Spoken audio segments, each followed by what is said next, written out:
welcome, namaste, sat sri akal, Manish Tiwari ji. Thank you very much for joining us on Public Munch. And there is an audience almost that belongs to your profession, which is the Kala coats are here. And today I see you in a totally political avatar. Lawyer, politician, Anandpur Sahib, Ludhiana to Chandigarh. How's been the journey so far, Manish Tiwari ji? पहले तो नविका जी आपका हमारे शहर में बहुत बहुत स्वागत है। मुझे जानकर खुशी हुई कि आपका शहर भी रहा है। 4 वर्ष आपने यहाँ पे पत्रकारिता की है और वो मुश्किल समय था पंजाब के लिए जब आप यहाँ थी, 92 से लेके 95 तक। और जिंदगी का जो राजनीतिक सफर है वो 43 वर्ष पहले मैंने इसी शहर में शुरू किया था, जब मैं डीएवी कॉलेज चंडीगढ़ के एनएसयूआई का अध्यक्ष बना था।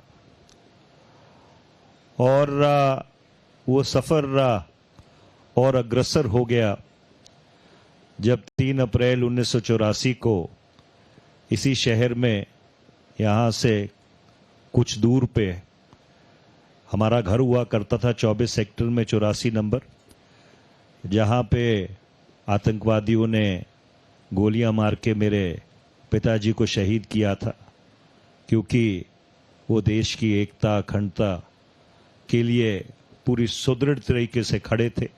नामजद सदस्य थे राज्यसभा के, पंजाबी के प्रोफेसर थे पंजाब यूनिवर्सिटी में। और इस शहर की मिट्टी में हमारे परिवार का खून मिला हुआ है और इसलिए मैं कभी कभी अपने आप से हंसता हूं कि अपनी जन्मभूमि की सेवा करने के लिए कई कर्म भूमियों पे काम करना पड़ता है। It took you 43 years. अपनी जन्मभूमि में आने के लिए आपको आपकी पार्टी में ही लगभग 40 साल लग गए। मनीष तिवारी जी, फिर भी कहेंगे न्याय वाली पार्टी है? देखिए, मेरे साथ तो पार्टी ने बहुत न्याय किया है। कम ही ऐसे लोग हैं जिनको इतना अवसर पार्टी ने दिया हो।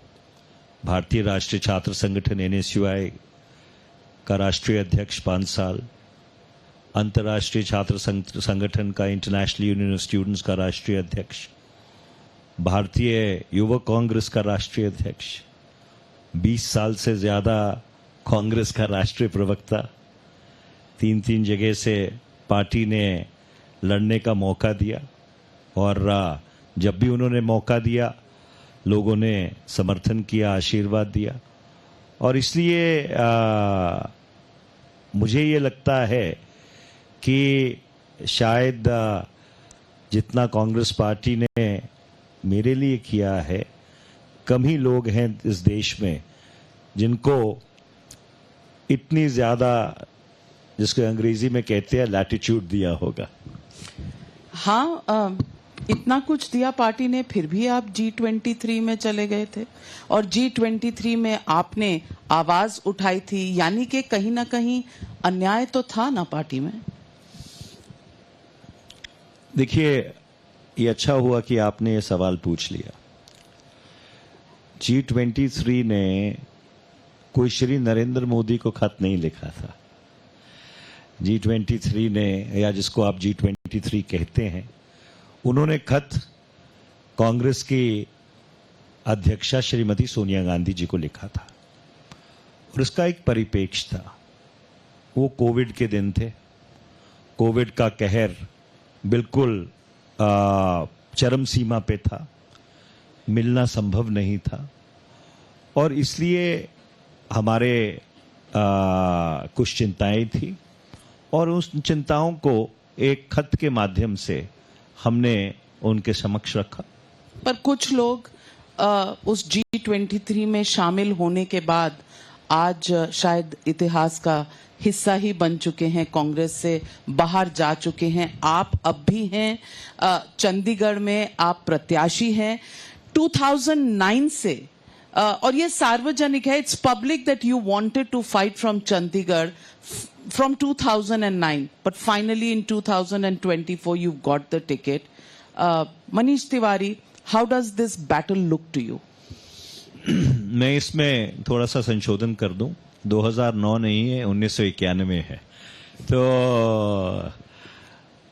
जहां तक आपने सवाल पूछा कि कुछ लोग चले गए, वो दुर्भाग्यपूर्ण है, पर हम में से बहुत लोग पार्टी आज भी चुनाव लड़ रहे हैं और पार्टी का जो शीर्ष नेतृत्व है, कांग्रेस वर्किंग कमेटी के सब सदस्य हैं। तो इसलिए जो हम लोगों ने अपनी चिंताएं जाहिर की थी, वो कभी पार्टी को कमजोर करने के लिए नहीं थी, ना ही वो नेतृत्व के खिलाफ थी। और मुझे लगता है कि उसी का नतीजा है कि हम में से बहुत सारे साथी या तो राज्यसभा के सदस्य हैं या लोकसभा के सदस्य थे, और आज भी उनमें से बहुत लोग लोकसभा का चुनाव लड़ रहे हैं। देखिए, जहां तक चंडीगढ़ का सवाल है, चंडीगढ़ में सबसे बड़ा मुद्दा लोकतंत्र का कत्ल है। मेयर के चुनाव में जिस तरह से धांधली की गई कि दिन दिहाड़े सारे कैमरास के सामने वोट को कैंसिल किया गया, एक नहीं 8 वोट्स को कैंसिल किया गया, और उच्चतम न्यायालय को अपने विशेष अधिकारों का उपयोग करते हुए उसमें दखलंदाजी करनी पड़ी। एक वकील होने के नाते मुझे नहीं याद कि कभी उच्चतम न्यायालय में वोट गिनी हो। मैं जितना अब 40 साल से ज्यादा मुझको भी प्रैक्टिस करते हो गए, मुझे नहीं याद कि किसी भी चुनाव में उच्चतम न्यायालय के प्रांगण में चीफ जस्टिस के आदेश के ऊपर वोटों की गिनती हुई हो। और इसलिए चंडीगढ़ के लोगों को यह मालूम है कि भाजपा के प्रत्याशी संजय टंडन को वोट देने का मतलब उस व्यक्ति को वोट देना है, अनिल मसीह को, जिसने यहां लोकतंत्र की हत्या की थी। A vote for Sanjay Tandon is a vote for Anil Masih, the man who slaughtered democracy in Chandigarh. Nobody can deny that was a shameful chapter, and the manner in which it was done on cameras, clearly something that nobody would want. But मैं आपसे पूछना चाहती हूँ, आपने तो इस मिट्टी में अपने परिवार का खून कहा यहाँ मिला हुआ है। You have lost your father to a terror attack. आज जो पंजाब में हो रहा है और जो आम आदमी पार्टी द्वारा फंडिंग की एक बात निकली है कि ऑस्ट्रेलिया, कनाडा, न्यूजीलैंड सब जगह से पैसे आ रहे हैं एफसीआरए के वायलेशन में, आप मानते हैं? क्योंकि ये सार्वजनिक तौर पर कई बार कहा गया है कि कहीं ना कहीं फंडिंग में आम आदमी पार्टी के रिश्ते किनके साथ हैं? नमिका जी, मैं पहले आपके पिछले सवाल का जवाब देते हुए इस सवाल का जवाब दूंगा। देखिए, चंडीगढ़ में सिर्फ मेयर के चुनाव में ही लोकतंत्र की हत्या नहीं की गई। उससे पहले जब पंजाब विश्वविद्यालय के सेनेट का चुनाव हुआ, और पंजाब विश्वविद्यालय शायद एक इकलौता ऐसा विश्वविद्यालय है जिसका बहुत ही सुदृढ़ लोकतांत्रिक ढांचा है, उस सेनेट के चुनाव को, क्योंकि वहां पे राष्ट्रीय स्वयंसेवक संघ के वाइस चांसलर थे, उसको नोटिफाई भी नहीं किया गया, उसकी पुष्टि भी नहीं की गई। और इसलिए इस शहर को और खासकर पंजाब विश्वविद्यालय को एक लेबोरेटरी बना लिया गया है कि जो अलोकतांत्रिक काम भाजपा को पूरे देश में करने हैं, पहले उसका तजुर्बा यहां किया जाता है। अब मैं नहीं, उससे पहले कि आप बाकी सवालों पे जाएं, तो आपने क्या इस तरह का एक लेबोरेटरी जेएनयू में बना रखा? क्योंकि कन्हैया कुमार आज कांग्रेस की टिकट पर लड़ रहे हैं दिल्ली में, और किस तरह के वहां जेएनयू में नारे उठे थे, मुझे शायद आपको याद दिलाने की जरूरत नहीं है। आपकी लैब वहां चलती है, उनकी लैब यहां चलती है, आपकी लैब उनकी लैब से बेहतर कि उनकी लैब। क्या पॉलिटिक्स यहां तक आकर सीमित हो जाती है? देखिए नविका जी, हमने कभी इस देश में लोकतंत्र की हत्या नहीं की थी, और चंडीगढ़ में मैंने आपको 2 प्रमाणित उदाहरण दिए हैं जहां पे भारतीय जनता पार्टी राष्ट्रीय स्वयंसेवक संघ द्वारा यहां पे लोकतंत्र की हत्या की गई थी। 1975 क्या था? इमरजेंसी क्या थी? अब आप अपने पहले सवाल से हटकर अब आप इस कहा बहस में कि कांग्रेस पार्टी ने कभी आप- लोकतंत्र की तो हत्या मैं- नहीं की। तो मैं याद दिला रही हूं। तो मैं उसका जवाब दे देता हूं।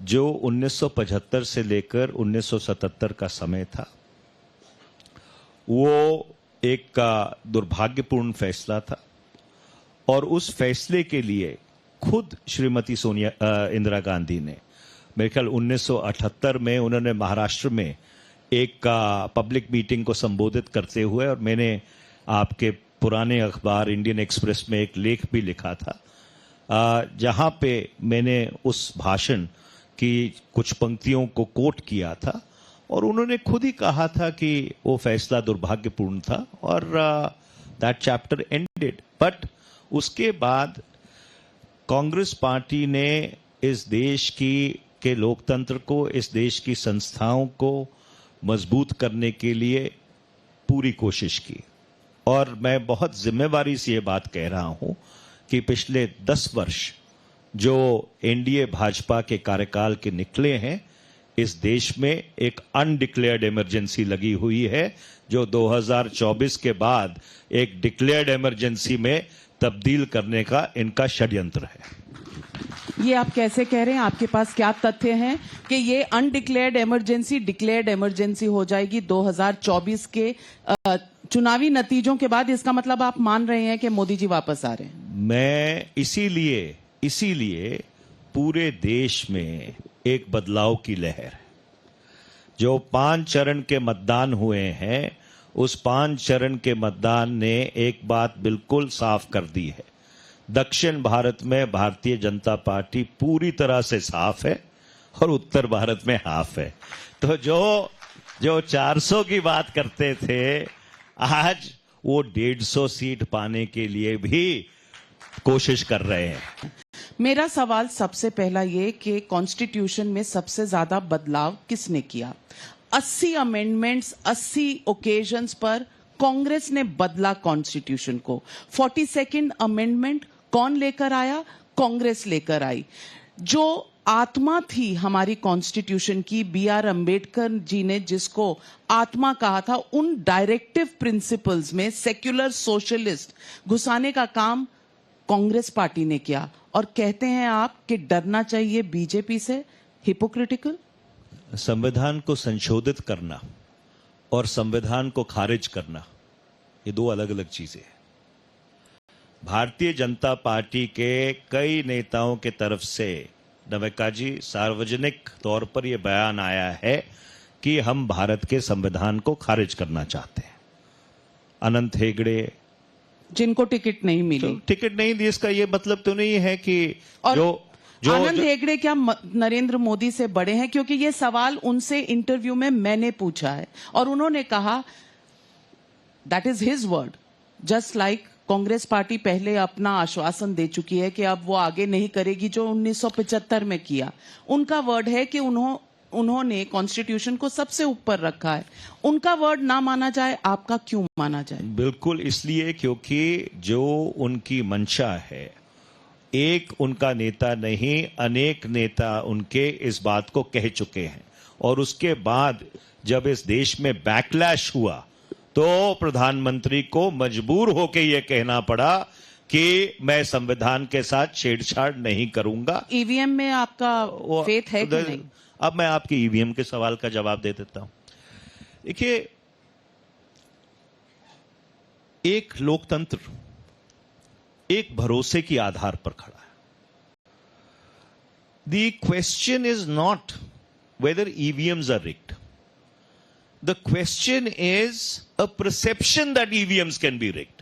सवाल ये नहीं है कि ईवीएम के साथ छेड़छाड़ की जा रही है। मेरी परसेप्शन है इसीलिए बदल डालो। लेकिन तेलंगाना में हम जीतेंगे, ईवीएम ठीक है। कर्नाटका में हम जीतेंगे, ईवीएम ठीक है। हिमाचल में हमारी सरकार आएगी, हम बिल्कुल शपथ ले लेंगे, ईवीएम ठीक है। लेकिन मोदी जीतेगा तो हम ईवीएम पे सवाल उठाएंगे। नविका जी, हर चीज एक बाइनरी नहीं होती, राइट? दैट आप जीतेंगे तो आप कहते हैं ईवीएम ठीक है, आप हारेंगे तो आप कहते हैं कि ईवीएम खराब है। मैं आपसे जो बात कर रहा था वो बड़ी संजीदा और बहुत गंभीर बात कर रहा था कि लोकतंत्र एक विश्वास की बुनियाद पे खड़ा है। Democracy is a question of public trust, और इसलिए जब उस भरोसे को सेंध लगती है तो ये हम सबके लिए चिंता का विषय है। और मैं पहले भी ये बात कह चुका हूं, शायद आपके शो पे भी कही होगी, कि मेरा ये मानना है that democracy is too precious to be left to technology alone. All right, so let me ask you, number one, I'm grateful to you that you are upholding democracy because आपकी पार्टी ने मुझे boycott किया हुआ है, आप मेरे साथ बैठे हुए हैं, और डेमोक्रेसी का इससे बड़ा उदाहरण हो नहीं सकता। I think this deserves a round of applause because आपकी पार्टी शायद समझती है कि डेमोक्रेसी कुछ जर्नलिस्ट को बैन करके आगे बढ़ेगी। हैविंग सेड दैट, एक मिनट, मैं इसका जवाब दे देता हूं। देखिए, 2014 से पहले आप गोदी मीडिया की संज्ञा इस देश में क्यों नहीं सुनते थे, और 2014 के बाद गोदी मीडिया की संज्ञा आज हर व्यक्ति की जबान पे है। It is become a part of the popular lexicon in this country. मैं सूचना प्रसारण मंत्री रहा हूं इस देश का, और आप एक वरिष्ठ पत्रकार हैं, आपसे आग्रह करना चाहूंगा कि इस बात के ऊपर थोड़ा आत्मचिंतन करिए कि सवाल बाइकॉट और बैन का नहीं है। जो गंभीर और बुनियादी सवाल ये है कि 2014 के बाद जो गोदी मीडिया की संज्ञा इतनी ज्यादा प्रचलित हो गई है कि कई जो एंकर्स हैं, जब वो कवर करने जाते हैं पब्लिक इवेंट्स, तो आप देखते हैं कि लोग उनके पीछे पड़ जाते हैं, उनके माइक छीन लेते हैं, कहीं कहीं तो पत्थर मारना शुरू कर देते हैं। जो गोदी मीडिया नहीं है, माफ कीजिएगा, जो गोदी मीडिया नहीं है वो कई बार सवाल आपके नेताओं से ये भी पूछते हैं कि आप स्पेगेटी कैसे बनाते हैं। आपको शायद उस तरह का मीडिया पसंद हो, शायद आपकी अपेक्षा सबसे वो हो गोदी मीडिया बुलाइए, जो मर्जी बुलाइए। परसों एक स्टोरी की और मेरी चैनल की रिपोर्टर बाहर खड़ी है आम आदमी पार्टी के हेडक्वार्टर्स पे और सवाल पूछ रही है, और उसके हाथ में माइक है, उसके साथ एक कैमरा पर्सन है। लाइव ऑन कैमरा उसको धक्का दिया गया, कैमरामैन को थप्पड़ लगाया गया और कैमरा को तोड़ा गया, डैमेज किया गया। आपके हिसाब से ये डेमोक्रेसी है? और आपने आम आदमी पार्टी का पहना हुआ है पट्टा, इसीलिए पूछ रहे हैं। मैं ये पूछना चाहता हूं कि क्या ये लोकतंत्र है कि totally one sided, biased, slanted खबरें 24 घंटे आप लोग दिखाते रहे? क्या ये भी लोकतंत्र है? क्या नहीं, तो ये लोकतंत्र है कि भावना किशोर अगर शीश महल में, मुझे बताइए वन साइडेड क्या है? 45 करोड़ का अगर मुख्यमंत्री का घर बना है, जो कहते हैं मैं उस बिल्कुल ऑर्डिनरी आम आदमी हूं, मुझे घर वर नहीं चाहिए, और उसको पेश किया जाता है जनता के सामने, तो उस लड़की को जो यहां लुधियाना में खड़े होकर बाइट लेने के लिए आई है, उसको जेल में डाल दिया जाता है। आपने देखा होगा ये वाकया, और उसके साथ जेल में जो घटी, क्योंकि पंजाब पुलिस आम आदमी पार्टी की सरकार के अंडर है, आपने देखा होगा। क्या ये लोकतंत्र है? मैं आपसे एक सवाल पूछना चाहता हूं। नहीं, आप पहले जवाब दे दीजिए, फिर सवाल पूछिए। सवाल पूछने का काम पत्रकारों का है। ऐसा नहीं है, आजकल सवाल पूछने का काम नेताओं का भी है। तो मैं आपसे ये पूछना चाहता हूं, बड़े साल मुझे याद है कि उस समय मैं भी 10-10 घंटे टेलीविजन किया करता था। आप लोग स्टोरी चलाया करते थे 1,76,000 करोड़, इतने जीरो हैं गिने भी नहीं जा सकते। 2 साल 3 साल 4 साल आप वो चलाते रहे। जब वो मामला अदालत में गया, सभी लोग बरी हो गए।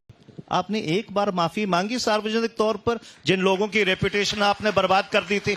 मनीष तिवारी जी, आपने उस माफी मांगी? दौर में अगर आप कह रहे हैं कि मुझे माफी नहीं, माफ कीजिएगा, मुझे सवाल उठाने दीजिए। उस दौर में अगर हमने वो उजागर किया था, सीएजी की रिपोर्ट थी, तो सुप्रीम कोर्ट ने 122 लाइसेंस कैंसिल किए थे, और वो लाइसेंसेस कैंसिल हुए तो वो रिपोर्टाज की वजह से। कह दीजिए कि सुप्रीम कोर्ट को माफी मांगनी चाहिए, जो आप हमसे कह रहे हैं। आप मुझे एक बात बताइए। नहीं, पहले कहिए कि क्या सुप्रीम कोर्ट को भी माफी मांगनी चाहिए आपसे? आप इतनी उत्तेजित मत होइए।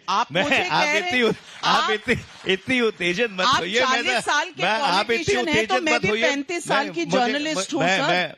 मैं आपसे साफ तौर पे ये पूछना चाहता हूं, आपने 2G के मामले को लेकर आपने और बाकी जो आपके चलचित्र में के कॉलीग्स हैं, उन्होंने 3-3, 4-4 साल उस चीज को चलाया।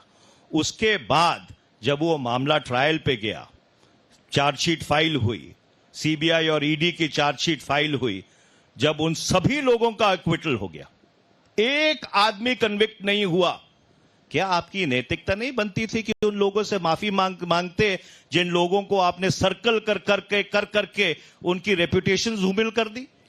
सी this trial by the media, आपकी नैतिकता पर मैं ये सवाल छोड़ती हूं, आपकी नैतिकता पर मैं ये सवाल छोड़ती हूं कि फर्स्ट कम फर्स्ट सर्व सही था नहीं था?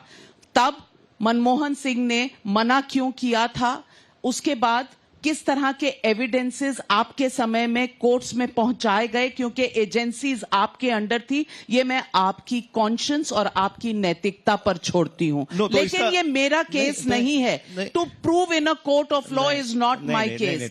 माई case as a journalist is to show that there was a scam that happened, and the Supreme Court cancelled 122 licenses. I do not head an investigation agency. I do not head the courts of this country. I can only put the facts as up to the point where a journalist can go. And finally, when it went before a court of law for a criminal trial, because the entire thing was based on foundations of sand, the entire campaign of innuendo and calumny collapsed like a pack of cards. So but you people, no, right, not so be it. So be it. The case is going. The case has got another clearance for being tried again. That's a different matter. We'll have to wait and watch. No, but that's a different matter. When there was a clean acquittal, the least you could have done is apologize to those people whose reputations you trifled with in the name of a media trial. Yes, we can go on. It is a topic, but for you to put it all on the media, I think is completely unjust. But let me ask you. Acquittal हुआ कि नहीं? Acquittal हुआ कि नहीं? Of course हुआ. फिर आपको माफी मांगनी चाहिए थी. लेकिन 122 लाइसेंसेस कैंसिल हुए कि नहीं? हुए कि नहीं सुप्रीम कोर्ट द्वारा? ये भी आप बताइए ना. अच्छा, मुझे एक बात बताइए. आप मेरे सवालों का जवाब नहीं देते, आप दूसरा सवाल करते हैं. You are trying to become the journalist and you are making me the नेता. I am not contesting election, sir.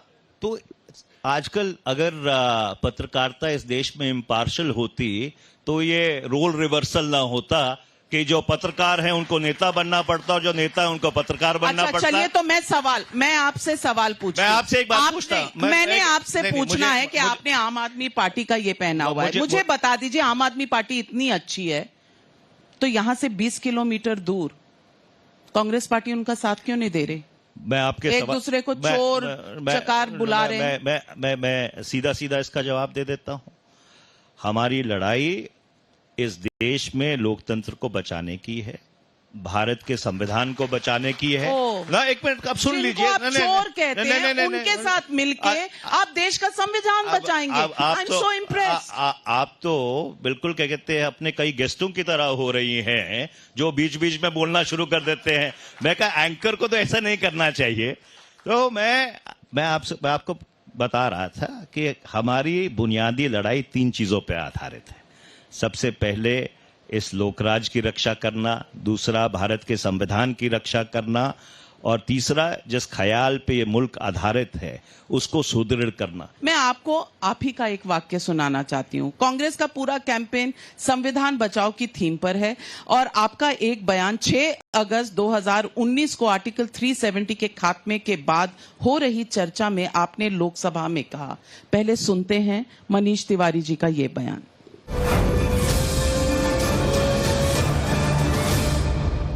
Jammu Kashmir का एक अलग संविधान है जो 26 जनवरी 1957 को लागू हुआ था। अब आपने प्रदेश तो 2 हिस्सों में बांट दिया, उस संविधान का क्या होगा?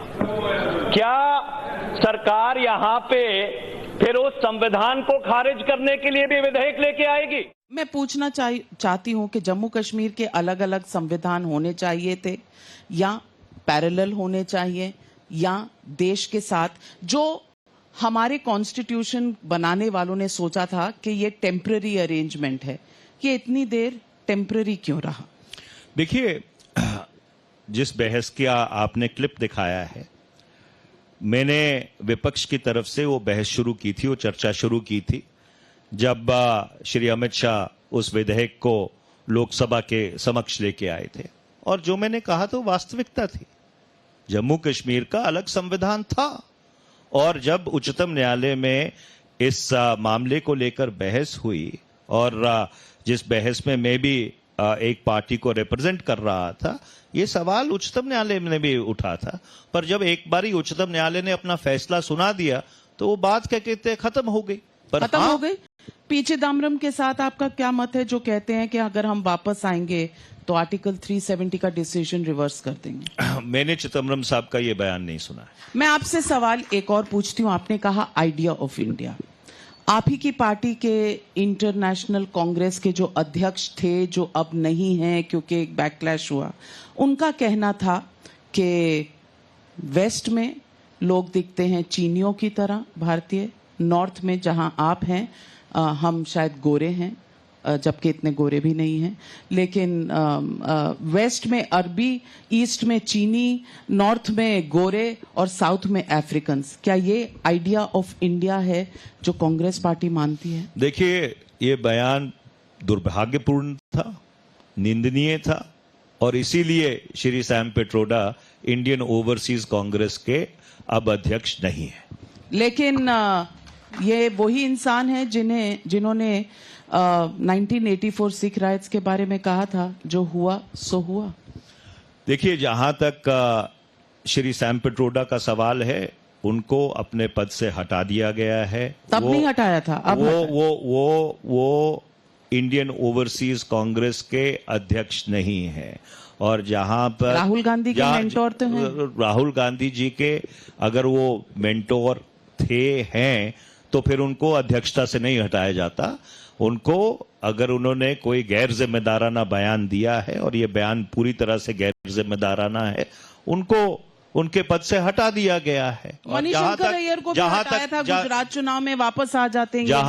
जहां तक 1984 का सवाल है, मैंने कई बार हर सार्वजनिक मंच है कि जो 1984 में हुआ वो पूरी तरह से दुखद था, दुर्भाग्यपूर्ण था, अनफॉर्चुनेट था, और वो बिल्कुल भी नहीं होना चाहिए था।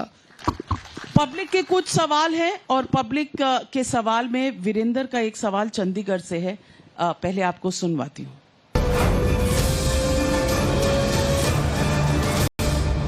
मेरा क्वेश्चन मनीष तिवारी से है कि हमारे राम मंदिर के बनने में कांग्रेस ने अड़ंगा क्यों उड़ाया है? और जो वो महंगाई की बात करते हैं, 2004 से 2014 तक का परसेंटेज निकाल लीजिए महंगाई में, और 2014 से 24 तक का परसेंटेज निकाल लीजिए। राम मंदिर में इतना अड़ंगा क्यों? कांग्रेस पार्टी कभी राम मंदिर के खिलाफ नहीं रही। कांग्रेस पार्टी का सदा यह मत रहा है कि जो उच्चतम न्यायालय का फैसला है, उच्चतम न्यायालय का फैसला हमको स्वीकार होगा। हमने उस उच्चतम न्यायालय का फैसला स्वीकार किया। देखिए, हमारे दिल में राम है, पर हमारे हाथों को चाहिए काम। आप मानते हैं कि मोदी जी डिक्टेटर हैं, आई नो आपके पास समय का है, पर मोदी जी तानाशाह हैं। और आज आप सारी पार्टियां जो जर्नलिस्ट पर प्रहार होते हैं, कुछ नहीं कहते हैं, आप तानाशाह नहीं हैं? मैंने कभी नहीं कहा कि श्री नरेंद्र मोदी तानाशाह है। ये तो आप उनको आपकी ये संज्ञा पार्टी दे रहे हैं, ये तो आप उनको संज्ञा दे रही है। मैं तो ये आपकी पार्टी कहती मैं है। ये बात जानता हूं कि पिछले 10 वर्ष में प्रधानमंत्री श्री नरेंद्र मोदी जी ने एक भी प्रश्न का जवाब लोकसभा में नहीं दिया, और पिछले 10 वर्ष में उन्होंने एक भी प्रेस कॉन्फ्रेंस नहीं की जहां पत्रकारों के सवालों के जवाब दिए हो। ये वास्तविकता है। तो अब और जो सवाल पूछते हैं पत्रकार और उनको मारपीट दिया जाता है, जेल में डाला जाता है। पंजाब एंड हरियाणा को हाई कोर्ट जो जहां हम बैठे हैं वहां वो केस क्वॉश करती है मेरी रिपोर्टर भावना किशोर के खिलाफ। उस पर आपका कुछ देखिए, ऐसा है कि नविका जी, हम किसी गलत चीज का समर्थन नहीं करते हैं, पर मैं दोबारा आपको यह कहना चाहता हूं कि इस बात पे बहुत गंभीरता से विचार करिए कि बहुत सारे large sections of main stream media और कॉरपोरेट मीडिया को आज गोदी मीडिया की संज्ञा क्यों दी गई है। इसमें बहुत गंभीरता से आप लोगों को विचार करने की जरूरत है। आपसे बात करने के लिए in the end 150 seats for BJP, Congress की कितनी आएंगी? देखिए, ऐसा है कि जिस तरह का माहौल पूरे देश में बनता जा रहा है, मुझे पूरी उम्मीद है कि 4 जून 2024 को इस देश में एक नया सवेरा होगा और इस देश में इंडिया गठबंधन की सरकार बनेगी। बहुत बहुत धन्यवाद। Thank you very much, Manish Tiwari. Thank you for joining me on Public Munch, and thank you, audience, for being a wonderful audience.